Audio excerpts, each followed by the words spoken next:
Welcome once again in Poly Knowledge YouTube channel. तो भाई आ गए अपने चैनल पर एक नया वीडियो लेकर, जिसमें हम आपको पढ़ाएंगे इन एनर्जी मीटर।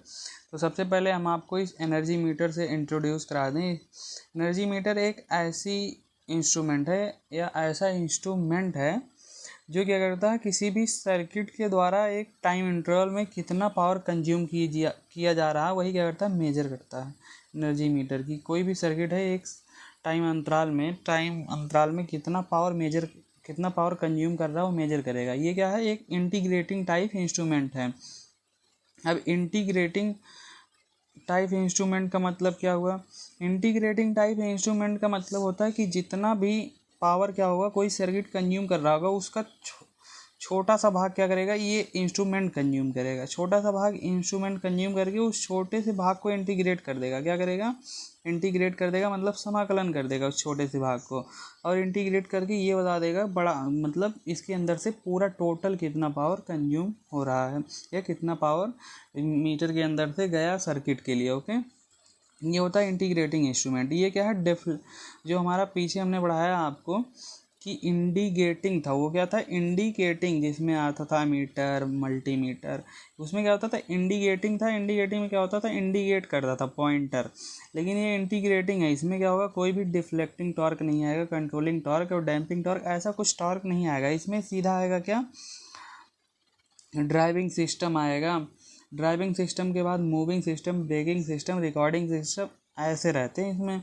ओके, तो इसका जो हमारा यूनिट होता है, आप समझ जाइए। पहले तो ये क्या करेगा, पावर मेजर करेगा किसमें, टाइम इंटरवल में। तो ये जो हमारी एनर्जी रहेगी उसे हम क्या बोलेंगे, पावर मेजर करेगा किसमें, टाइम इंटरवल में। तो इसकी यूनिट हो जाती है एनर्जी की वजह से जूल होती है। लेकिन आप इस फार्मूले से देखेंगे तो क्या हो जाएगा, पावर की यूनिट होती है वाट, और ये जो हमारा टाइम है उसकी यूनिट हो जाएगी सेकंड। तो क्या हो गया, वाट सेकंड हो गया इसकी यूनिट।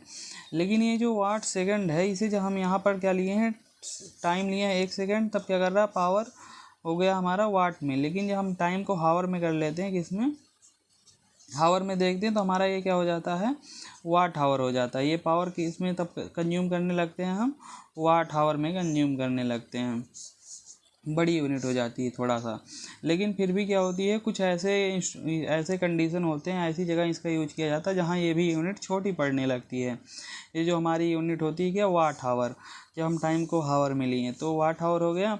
तो वहाँ भी क्या होती है, यूनिट छोटी पड़ने लगती है, वाट हावर। तो हम क्या करते हैं, इस वाट को भी क्या कर लेते हैं, बढ़ा लेते हैं, किसमें, लगभग 1000 तक लेकर चले जाते हैं। तो ये क्या हो जाता है, किलो वाट हावर हो जाता है।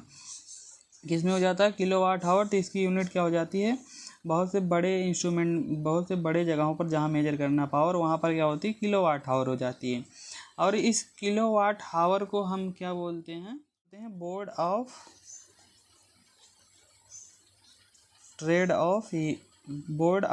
Trade unit. Board of trade unit बोलते हैं किसमें, कॉमर्शियल सेक्टर में। Okay, board of trade unit, commercial sector में हम इस किलो वाट हावर को यही बोलते हैं। तो ये हमारा क्या हो गया, इसको इंट्रोडक्शन हो गया। आपको हम इसका प्रिंसिपल बता दें, तो इसका हमारा जो प्रिंसिपल होता है वो इलेक्ट्रोमैग्नेटिक इंडक्शन पे काम करता है। इस पे इलेक्ट्रोमैग्नेटिक इंडक्शन के प्रिंसिपल पर ये हमारा काम करता है। कौन सा, एनर्जी मीटर। तो इलेक्ट्रोमैग्नेटिक इंडक्शन में कैसे काम करता है, क्या होता है, इसमें एक डिस्क होती है जो कि क्या होती है, पिवोटेड होती है हमारी, एक सॉफ्ट पे, जो हमारा सॉफ्ट पिवोटेड होता है, उस पर क्या होती है, डिस्क लगी होती है। डिस्क जब उस पर लगी होती है तो इसमें क्या होते हैं, दो हमारे मैग्नेट होते हैं। एक हम बोलते हैं शंट मैग्नेट और दूसरे को बोलते हैं सीरीज मैग्नेट। इस मैग्नेट के द्वारा हम क्या करते हैं, मैग्नेटिक फ्लक्स जनरेट करते हैं, जो कि क्या करता है, मैग्नेटिक फ्लक्स इस डिस्क में जो इसमें लगा रहता है, उस डिस्क को क्या करता है, काटता है। कौन, ये मैग्नेटिक फ्लक्स। और ये मैग्नेटिक फ्लक्स जैसे ही इस डिस्क को काटता है, इसमें क्या होता है, आ जाता है क्या, एडी करंट। और एडी करंट जैसे ही आता है, एडी करंट और इसके फ्लक्स के बीच इंटरैक्शन कारण इसमें टॉर्क आ जाता है। जैसे ही टॉर्क आता है, क्या करता है, हमारा डिस्क मूव कर जाता है। लेकिन अगर हमारा डिस्क मूव कर गया तो कंटिन्यूस मूव ही करता रहेगा। उसके लिए हम क्या करते हैं, ब्रेकिंग सिस्टम लगाते हैं। ब्रेकिंग सिस्टम में क्या होता है कि आपने जैसे देखा होगा, ट्रेन में हम ब्रेक लगवाते हैं एडी करंट का यूज करके, सेम उसी प्रकार से यहाँ रहेगा। एक क्या करेंगे, परमानेंट मैग्नेट लगा देंगे डिस्क के किनारे पर, वैसे ही क्या करेगा, परमानेंट मैग्नेट जैसे ही रोटेट करता रहेगा उसमें एडी करंट उस परमानेंट मैग्नेट के कारण भी आता रहेगा और एडी करंट के कारण उसमें भी एक टॉर्क आता रहेगा, और टॉर्क क्या करता रहेगा, कंट्रोल करता रहेगा, रोकता रहेगा इसके रोटेशन को डिस्क के, ओके, कि ज़्यादा स्पीड से ना रोटेट करे ये डिस्क। तो इस प्रकार से इसका हो जाता है कि हमारा ब्रेक सिस्टम रोकने वाला, ओके। उसके बाद जो भी सिस्टम रहेगा हम उसके आगे बताएंगे कंस्ट्रक्शन में, चारों बताएंगे आपको। अब क्या करेंगे, कंस्ट्रक्शन बताएंगे। कंस्ट्रक्शन में हमारे क्या होते हैं, इसके 4 स्टेप होते हैं। 4 स्टेप में सबसे पहला होता है हमारा क्या, ड्राइविंग सिस्टम। ड्राइविंग सिस्टम में कैसे टॉर्क जनरेट होता है या कैसे हमारी डिस्क रोटेट करती है वो सब रहता है। उसके बाद रहेगा हमारा क्या, मूविंग सिस्टम। मूविंग सिस्टम में इसमें टॉर्क जनरेशन या ऐसे क्या बताया जाएगा, टॉर्क जनरेट कैसे होता है, इसमें क्या रहेगा, डिस्क मूव करेगा, इन सब का सिस्टम बताया जाएगा, मूविंग सिस्टम। उसके बाद रहेगा क्या, ब्रेकिंग सिस्टम रहेगा। ब्रेकिंग सिस्टम के बाद आ जाएगा हमारा ब्रेक, मतलब रोकने के लिए इस डिस्क को। उसके बाद डिस्क ने रोटेट किया तो आउटपुट क्या दिया, उसके लिए रिकॉर्डिंग सिस्टम रहेगा, ओके, कि ये रिकॉर्ड करता रहेगा। अब ये रिकॉर्डिंग सिस्टम कैसे रहता है, ये चारों हम बताएंगे आपको कंस्ट्रक्शन के अंदर। तो इसका एक यम आकार का सिलिकॉन स्टील का बना हुआ शेप होता है, सिलिकॉन स्टील का। इस देख रहे हैं जो यम आकार में मिडिल वाली लिम्ब है, इस पर क्या कर रखा हमने, कॉइल लपेट रखी, जिसे हम बोलेंगे प्रेशर कॉइल। और ये प्रेशर कॉइल जो भी हमारा वोल्टेज सोर्स रहेगा सर्किट से कनेक्ट होने के लिए, ये क्या करेगा, प्रेशर कॉइल उस वोल्टेज सोर्स के पैरेलल में लगाया जाएगा। तो इस प्रकार से देख सकते हैं ये वोल्टेज कॉइल का वायर है हमारा, यहाँ से आया है और ये टर्न होके यहाँ से निकल गया है, और निकल के यहाँ पर एक कॉइल लगी है जिसे हम बोलते हैं कंपनसेटिंग कॉइल। इसको भी हम बताएंगे क्या है। एक प्रॉब्लम थी इस एनर्जी मीटर के अंदर, इसीलिए उसमें क्या किया गया, कंपनसेटिंग बाइंडिंग लगाई गई है उस प्रॉब्लम को दूर करने के लिए। और देख सकते हैं कि यहाँ से वो केबल आते हुए यहाँ पर पहुँच गया है, और ये पहुँच के यहाँ पर देखिए, यहाँ से यहाँ, यहाँ से यहाँ, ये क्या है, पैरेलल में आ गया है। यहाँ पर वोल्टेज सोर्स लगेगा पी और एन पर, ये रहेगा पॉजिटिव, ये रहेगा न्यूट्रल, सॉरी फेज और न्यूट्रल। फेज और न्यूट्रल के पैरेलल में लग गया ये हमारा क्या, प्रेशर कॉइल। और ये हमारा एक जो यू आकार का सिलिकॉन स्टील का बना हुआ है, इस पर क्या कर रखे हैं हम, कॉइल तो लपेटे, लेकिन इस पर टर्नों की संख्या कम है, ये करंट कॉइल के नाम से जाना जाएगा। और क्या होगा, ये लोड के सीरीज में कनेक्ट होगा। देख सकते हैं यहाँ से आप, यहाँ से सप्लाई गई इसकी, यहाँ पहुँची, यहाँ पहुँची, यहाँ से होते हुए ये यहाँ, और देखिए यहाँ पर लोड पे आ गया, और ये हमारा क्या है, यहाँ से जाते हुए यहाँ। तो इस प्रकार से ये क्या होगा, लोड यहाँ पर कनेक्ट होगा, और ये लोड के सीरीज में कनेक्ट है, कौन सी, करंट कॉइल। तो इसका मतलब क्या हुआ कि लोड जितना करंट क्या करेगा, कंज्यूम करेगा अपने अंदर इस वोल्टेज सोर्स से, वो करंट क्या होगा, इससे होकर गुजरेगा, और इसमें जो मैग्नेटिक फ्लक्स आएगा इस कॉइल के कारण, वो क्या होगा, वो मैग्नेटिक फ्लक्स लोड द्वारा कंज्यूम किए गए करंट के प्रोपोर्शनल होगा। लेकिन इस जो वोल्टेज कॉइल है या प्रेशर कॉइल, इसके द्वारा जो मैग्नेटिक फील्ड जनरेट होगा वो क्या होगा, वोल्टेज सोर्स में लगे हुए वोल्टेज, जो भी वोल्टेज रहेगा उसके पैरेलल होगा ये जो मैग्नेटिक फील्ड जनरेट करेगा, ओके, ये प्रेशर कॉइल। और इसमें क्या है कि हमने एक और लगा रखा है शेडिंग बैंड। शेडिंग बैंड क्या करता है कि इसमें भी एक लॉसेस आते हैं, उस लॉसेस को दूर करने के लिए ये और ये दोनों लगाए जाते हैं इसमें। और ये हमारा डिस्क है जो कि क्या है, एल्युमिनियम या कॉपर की बनी है, और ये हमारा परमानेंट मैग्नेट है जो कि ब्रेकिंग सिस्टम में वर्क करेगा, इस डिस्क के ऊपर एडी करंट लाएगा।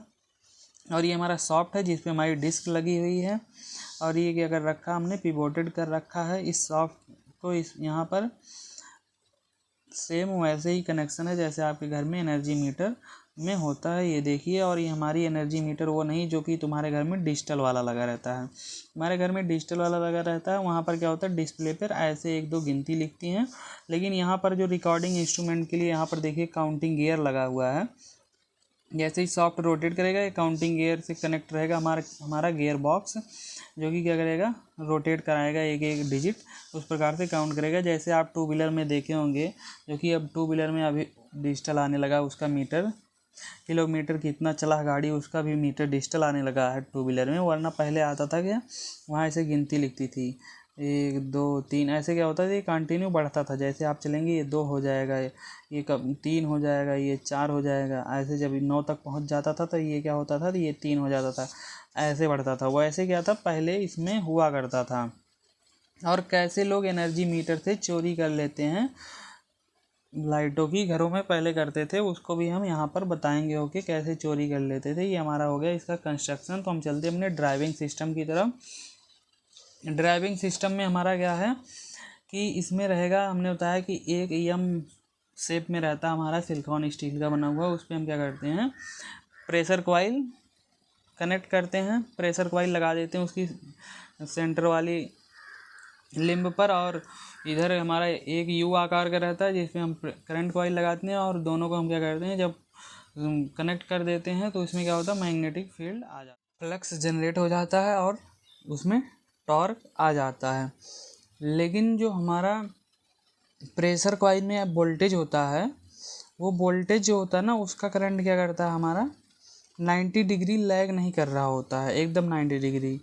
तो उसके लिए हम क्या करते हैं, ये जो हमारा कंस्ट्रक्शन में आपने देखा कि यहाँ पर हमने लगा रखा है शेडेड बैंड, ये लगाते हैं। और क्या होता है, हमारा यहाँ से इस प्रेशर कॉइल में जो वोल्टेज है वो क्या होगा, वोल्टेज से इसमें जो करंट जा रहा है इस प्रेशर कॉइल में, ये करंट क्या करता है, अपने वोल्टेज से 90 डिग्री लैग कर जाता है इस शेडेड कॉइल के कारण, शेडेड बैंड के कारण। जब ये नहीं लगाए थे तो पूरा 90 डिग्री लैग नहीं कर रहा था, तो एक प्रॉब्लम थी, ये भी प्रॉब्लम आगे बताएंगे। इसको लगाएं तो 90 डिग्री लैग करने लगा पूरा एकदम एक्यूरेट, और वो प्रॉब्लम दूर हो गई। तो इस प्रकार से हमारा क्या हुआ कि इसको हम लगा के दूर किए, लेकिन हम इसका आपको भी फेजर डायग्राम बना के दिखाएंगे। तो आपको हम यहाँ पर अब फेजर डायग्राम बना के दिखाएंगे। जैसा कि हमने प्रेशर कॉइल में जो वोल्टेज अप्लाई किया था, उस वोल्टेज को हमने यहाँ पर दिखा दिया है फेजर डायग्राम से। ये हमारा वोल्टेज, और जो हमारा लोड के द्वारा करंट कंज्यूम किया जा रहा है, करंट ले रहा है लोड, उसका क्या किया हमने, फेजर डायग्राम यहाँ पर दिखा दिया है। आई, ये क्या है, लोड से हमारे फाई एंगल का इसमें डिफरेंस है वोल्टेज और करंट में, लोड करंट और वोल्टेज में। और फिर जो हमारी प्रेशर कॉइल का करंट रहेगा वो भी क्या करेगा, वोल्टेज से डेल्टा एंगल लैग करेगा। ये हमारा क्या हो गया, ये हमारा क्या है, वोल्टेज से डेल्टा एंगल लैग कर रहा है। ये हमारा प्रेशर कॉइल जो भी करंट कंज्यूम कर रहा है, हम प्रेशर कॉइल करंट को क्या करेंगे, I2 मान लेंगे। ये क्या रहेगा, प्रेशर कॉइल, हमने यहाँ पर PC लिख दिया प्रेशर कॉइल के लिए। ये क्या है, डेल्टा एंगल लैग कर रहा है। तो ये हमारा ये इतना एंगल कितना हो जाएगा, ये डेल्टा में से हमारा फाई माइनस हो जाएगा, डेल्टा माइनस फाई, ये हो गया इतना एंगल। लेकिन जो हमारा रहेगा करंट प्रेशर कॉइल का, उसके कारण आएगा मैग्नेटिक फ्लक्स। तो ये हमारा मैग्नेटिक फ्लक्स आया फाई PC। और जो हमारा रहेगा करंट किसका, करंट कॉइल का, उसके कारण भी आएगा मैग्नेटिक फ्लक्स, जो कि उस करंट के सेम फेज में रहेगा। उसे हम बोलेंगे क्या, इस फ्लक्स को फाई। अब ये करंट कॉइल का करंट है, तो हमने लिख दिया करंट फाई CC। ओके, तो इस प्रकार से हमारा मैग्नेटिक फ्लक्स आएगा जो करंट कॉइल और प्रेशर कॉइल का, वो क्या करेगा, डिस्क को कट करेगा। डिस्क को कट करेगा तो डिस्क के अंदर एडी करंट आएगा, लेकिन एडी करंट क्या करेगा, एक EMF जनरेट करेगा। तो EMF क्या होगा, हमेशा जो फ्लक्स रहेगा उससे क्या होता है, EMF 90 डिग्री लैग करता है। जबकि हमने, जो कि आपने मशीन में पढ़ा होगा कि मैग्नेटिक फ्लक्स के कारण जो EMF आता है वो क्या करता है, फ्लक्स से 90 डिग्री लैग रहता है। तो इस करंट कॉइल के द्वारा जो फ्लक्स है वो डिस्क को कट करेगा, तो डिस्क में EMF आएगा, वो क्या करेगा, वो EMF रहेगा इससे 90 डिग्री लैग इस फ्लक्स से। इसका 90 डिग्री लैगिंग हमने यहाँ पर कर दिया। ये क्या हो गया, 90 डिग्री एंगल पीछे है इससे। ये हमारा क्या हो गया, करंट कॉइल से। अब ये हमारा EMF जो आया है वो किसका EMF है, करंट कॉइल का, वो भी एडी करंट के द्वारा। तो इस प्रकार से ये हमने EMF बना दिया। वैसे ये क्या होगा, हमारा प्रेशर कॉइल जब फ्लक्स को कट करेगा तो फिर उसके द्वारा EMF आएगा डिस्क में, वो भी क्या रहेगा, 90 डिग्री लैग करेगा। लेकिन आपके दिमाग में क्वेश्चन आ रहा होगा कि ये सब बना क्यों रहे हैं, अभी हम इसे भी बताएंगे। ओके, तो इस प्रकार से हमारा क्या होगा, जब 90 डिग्री लैग करेगा तो इसे हम लिख देंगे क्या, EMF, वो भी प्रेशर कॉइल का। तो इस प्रकार से हमारा क्या होगा, ये भी 90 डिग्री लैग कर रहा है यहाँ से। लेकिन इस EMF के कारण करंट भी आया है, वो भी क्या होगा, डिस्क के इम्पीडेंस के कारण। डिस्क का भी कुछ ना कुछ इम्पीडेंस होगा, जैसे यहाँ पर इम्पीडेंस था कॉइलों का, तो ये क्या हुआ, हमारा डेल्टा एंगल लैग कर गया, और इसमें करंट कॉइल का कुछ ना कुछ इम्पीडेंस था तो फाई एंगल लैग कर गया था। वैसे ही इसके EMF से भी इसका जो करंट आएगा वो भी लैग कर जाएगा अल्फा एंगल। ओके, तो ये हमने बना दिया इसको अल्फा एंगल, और ये ये कौन सा करंट है, ये हमारा करंट कॉइल का करंट है, और ये हमारा कौन सा करंट है, प्रेशर कॉइल का करंट है। ये भी क्या होगा, अपने वोल्टेज से अल्फा एंगल लैग कर जाएगा। ये हमने आपको फेजर डायग्राम बना के दिखा दिया, लेकिन आपके दिमाग में क्वेश्चन आ रहा होगा इतना ढेर सारा फेजर डायग्राम क्यों बन गया। जब हम क्या करते हैं, टॉर्क डिराइव करते हैं इस इंस्ट्रूमेंट का, एनर्जी मीटर के, तो जब हम टॉर्क डिराइव करते हैं तो टॉर्क में क्या होता है, इस एंगल का यूज आता है, तो इसीलिए हमने किया है। तो जैसे हम जब टॉर्क डिराइव करते हैं तो हमारा टॉर्क जो होता है, उस जो टॉर्क आता है ना, वो टॉर्क क्या होता है कि प्रेशर कॉइल के द्वारा जनरेट होने वाले फ्लक्स जो कि 5 pc है, और एडी करंट जो आता है करंट कॉइल के द्वारा, उन दोनों के मल्टीप्लाई के बराबर होता है, मतलब उसके द्वारा जनरेट होता है। जो हमारा टॉर्क होगा पहला, मान लीजिए TD1 होगा, तो जब हमने लिया प्रेशर कॉइल का फ्लक्स, ये प्रेशर कॉइल का फ्लक्स रहेगा, तो एडी करंट किसका रहेगा, करंट कॉइल का। तो ये प्रेशर कॉइल का फ्लक्स हो गया हमारा 5 pc, तो हमारा करंट किसका रहेगा, करंट कॉइल का एडी करंट रहेगा। करंट कॉइल का एडी करंट यहाँ पर है ICC, और इसमें क्या रहता है, ये जो टॉर्क रहता है उसमें कॉस एंगल भी आता है, तो हमारा एंगल हो जाएगा क्या, कॉस वाला एंगल आ जाएगा, इसके बीच का एंगल, यहाँ से लेकर इस प्रेशर कॉइल यहाँ तक का एंगल। तो यहाँ तक का एंगल पहले यहाँ से देख लीजिए, ये वाला एंगल हमारा कितना है, 90 डिग्री। ये जो हमारी करंट और ये ECC मतलब EMF है करंट कॉइल का, उसके बीच का एंगल कितना है, 90, और 90 में ये कितना हो जाएगा, अल्फ़ा जुड़ जाएगा। 90 में अल्फ़ा जुड़ जाएगा तो ये हो जाएगा 90 प्लस अल्फ़ा। लेकिन अगर हम उसमें से इतना घटा दें, तो अगर इतना घटा दें तो हमारा यही एंगल तो बन जाएगा, ये वाला, इतना एंगल तो ही बचेगा। तो हमने क्या किया, यहाँ से पहले टोटल इतना लिया, इसका पूरा यहाँ तक लिया 90, यहाँ तक सॉरी यहाँ तक लिया यहाँ से, उसके बाद इतना माइनस कर दिया, इतना ऐड करके ये ऊपर वाला माइनस कर दिया, हो गया। तो ये एंगल हमारा क्या हो जाएगा, पहले हमने क्या किया, 90 यहाँ से यहाँ तक 90 हुआ, उसके बाद ये अल्फ़ा जोड़ दिया, ये हो गया 90 प्लस अल्फ़ा, फिर हमने माइनस कितना कर दिया, डेल्टा माइनस अल्फ़ा। तो हमने क्या कर दिया, डेल्टा माइनस अल्फ़ा माइनस कर दिया। ये हमारा टॉर्क हुआ TD1। अभी क्या हुआ, फ्लक्स हमने लिया था प्रेशर कॉइल का और एडी करंट लिया था करंट कॉइल का। अब हम लेंगे सेम वैसे अपोजिट, करंट कॉइल का फ्लक्स और एडी करंट लेंगे किसका, प्रेशर कॉइल का। प्रेशर कॉइल का एडी करंट यहाँ पर है IPC। तो इस प्रकार से ये हमारा क्या हो जाएगा, TD2 हो जाएगा। इसको हम क्या करेंगे, फ्लक्स लेंगे 5cc, और ये हमारा क्या रहेगा, एडी करंट प्रेशर कॉइल का, और कॉस एंगल क्या रहेगा, एंगल यहाँ पर देखिए आप, इस एंगल को, ये वाला यहाँ से लेकर यहाँ तक कितना है, 90 है। उसके बाद ये कितना है, अल्फ़ा है, ये जुड़ के यहाँ तक हुआ 90 प्लस अल्फ़ा, और ये कितना रहेगा, इसमें प्लस रहेगा। तो ये क्या हो जाएगा, 90 प्लस अल्फ़ा, 90 प्लस अल्फ़ा, और इसी में क्या हो जाएगा, प्लस रहेगा डेल्टा माइनस 5। ओके, तो इस प्रकार से हमने क्या किया, ये दोनों टार्क फाइंड कर लिए। लेकिन दो टार्क आते हैं तो दोनों टार्क का जो भी डिफरेंस रहेगा वही क्या होगा, हमारा टोटल इक्विवेलेंट टार्क रहेगा। तो उस टोटल इक्विवेलेंट टार्क को हम क्या करेंगे, यहाँ पर फाइंड करेंगे TD1 माइनस TD2 करके। तो इस प्रकार से हमने क्या किया, ये फेजर डायग्राम जो बनाया था इसमें क्या किया, यही एंगल फाइंड करने के लिए हमने बनाया था। अभी एक प्रॉब्लम आएगी तो उसको भी सॉल्व करने के लिए फेजर डायग्राम का यूज करेंगे। तो ये क्या हो गया हमारा, जब इसको हम टॉर्क को यहाँ पर माइनस करते हैं तो हमारा क्या हो जाता है, 5 PCICC। ये क्या हो गया, इतना cos 90 plus alpha minus delta minus 5, ये हमारा हो गया इतना TD1 का। अब हमने क्या किया, TD2 का लिखेंगे 5CCIPC, ये क्या रहेगा, कॉस 90 प्लस 5, और इसी में जुड़ा रहेगा क्या, डेल्टा माइनस 5। जब हम क्या करेंगे, यहाँ पर देखेंगे कि हमारा ये जो फ्लक्स है प्रेशर कॉइल का, वो किसके प्रोपोर्शनल रहेगा, वोल्टेज के। और ये जो हमारा करंट कॉइल का फ्लक्स, सॉरी ये जो हमारा करंट एडी करंट है करंट कॉइल का, वो किसके प्रोपोर्शनल रहेगा, हमारा लोड करंट कंज्यूम कर रहा होगा उसके। सेम उसी प्रकार इसमें भी होगा TD2 में। ये जो हमारा प्रेशर सॉरी करंट कॉइल का फ्लक्स है वो किसके प्रोपोर्शनल रहेगा, करंट के। और ये जो हमारा प्रेशर कॉइल का एडी करंट है वो किसके प्रोपोर्शनल रहेगा, वोल्टेज के। तो इस प्रकार से हम इसे लिख सकते हैं भी, इसे लिख सकते हैं आई, यहाँ पर भी वैसे तो हम भी आई कामन भी ले लेंगे दोनों में। तो हमारा जब दोनों में भी आई कामन हो जाएगा तो इसमें बचेगा क्या, cos 90 plus alpha minus delta minus phi, ये हो जाएगा हमारा कॉस इतना, उसके बाद यहाँ लिखेंगे माइनस कॉस, ये वाला बचेगा 90 प्लस अल्फ़ा, और प्लस में रहेगा क्या डेल्टा माइनस फाई।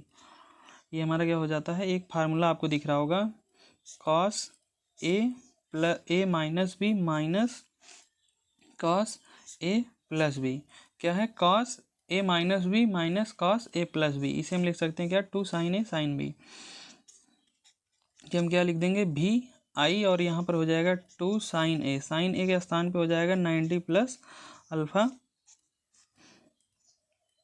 और ये जो हमारा है ये हो जाएगा साइन ए साइन बी रहेगा, तो ये हमारा हो जाएगा डेल्टा माइनस फाई। तो ये हमारा क्या आ गया, टॉर्क का जो हम डेरिवेशन कर रहे थे टॉर्क का फार्मूला आ गया। लेकिन हम चाहते हैं कि ये जो टॉर्क हमारा वो किसके प्रोपोर्शनल रहे, जो भी हमारा सर्किट क्या कर रहा है, पावर कंज्यूम कर रहा है, तो पावर कंज्यूम कर रहा है तो उसके प्रोपोर्शनल रहे। तो यहाँ पर आप देखेंगे कि ये जो हमारा है ये साइन 90 प्लस अल्फ़ा, ये क्या है हमारा कांस्टेंट है, कांस्टेंट होने से ये हट जाएगा, बचेगा कितना, इतना। तो ये हमारा क्या हो जाएगा, ये इतना कांस्टेंट के रूप में यहाँ से बाहर निकल जाएगा, आएगा भी आई साइन डेल्टा माइनस फाई। तो यहाँ पर जो हमारा ये टॉर्क आया, हम चाहते हैं कि हमारे जो भी इस सर्किट के द्वारा क्या हो, पावर कंज्यूम हो रहा हो, सर्किट के द्वारा क्या हो रहा है, जो पावर कंज्यूम हो रहा है उस पावर के ऊपर डिपेंड करे, मतलब ये टॉर्क हमारा पावर के प्रोपोर्शनल रहे। तो ये पावर का फार्मूला आप जानते हैं क्या होता है, पावर का फार्मूला क्या होता है, P बराबर भी आई कॉस फाई। तो यहाँ पर जो आप यहाँ पर देख रहे हैं भी आई मिल गया, लेकिन कॉस फाई नहीं मिला। कॉस फाई तब मिल जाएगा जब हमारा डेल्टा का मान क्या हो जाए, 90 हो जाए। तो 90 माइनस थीटा, प्रथम में क्या आ जाएगा, कॉस फाई हो जाता है, का साइन 90 क्या होता है, साइन 90 माइनस फाई किसके इक्वल हो जाएगा, कॉस। तो अगर हमारा ये डेल्टा का मान कितना हो जाए, 90 हो जाए, तो डेल्टा का मान अगर 90 हो जाएगा तो क्या हो जाएगा, ये हमारा पावर आ जाएगा। टॉर्क किसके प्रोपोर्शनल हो जाएगा, पावर के। तो इस डेल्टा का मान 90 करने के लिए जो हमारा डेल्टा यहाँ पर है, ये देखिए, इस डेल्टा का मान 90 करने के लिए हम क्या करते हैं, वो जो हमारा कंस्ट्रक्शन में हमने आपको दिखाया था, ये शेडेड बैंड लगाया था, क्या शेडिंग बैंड लगाया था, इसी के कारण लगाया था कि उसको हमने डेल्टा को 90 कर दिया था, और जो हमारा टॉर्क है वो डायरेक्टली प्रोपोर्शनल आया किसके, पावर के। अब ये कैसे पावर के प्रोपोर्शनल आ गया, जैसे हमारा मान लीजिए हम आपको ये लिम्ब बना देते हैं, जो ये हम टाइप का सिलिकॉन स्टील था उस पर हमने प्रेशर कॉइल लपेट रखी थी, ये मान लीजिए प्रेशर कॉइल हमने लपेट दी, प्रेशर कॉइल, और ये हमारा क्या बन गया, शेडिंग बैंड बन गया। इसको समझा देते हैं ये कैसे दूर करेगा। ये हमारा शेडिंग बैंड हो गया, ये क्या करेगा, ट्रांसफार्मर की तरह काम करेगा। ये क्या रहेगा, ये हमारा कनेक्ट रहेगा सोर्स से, जो हमारा ये रहेगा बाइंडिंग, ये मानेंगे प्राइमरी बाइंडिंग। ये भी जो हमारा रहता है शेडिंग बैंड ना, ये भी क्या रहता है, रिंग जैसा रहता है, तो ये हमारा हो जाएगा सेकेंडरी बाइंडिंग। और ये जो हमारा सिलिकॉन स्टील रहेगा कोर का काम करेगा। ये हमारा सोर्स से जुड़ा रहेगा, ये लोड से जुड़ा रहेगा। लोड मतलब हाई, इसमें एक वेरिएबल रेजिस्टेंस भी कनेक्ट कर सकते हैं, या क्या कर सकते हैं, इसी जो हमने शेडिंग बैंड बनाया इसी का रेजिस्टेंस हम क्या कर सकते हैं, बढ़ा के इसे बना सकते हैं।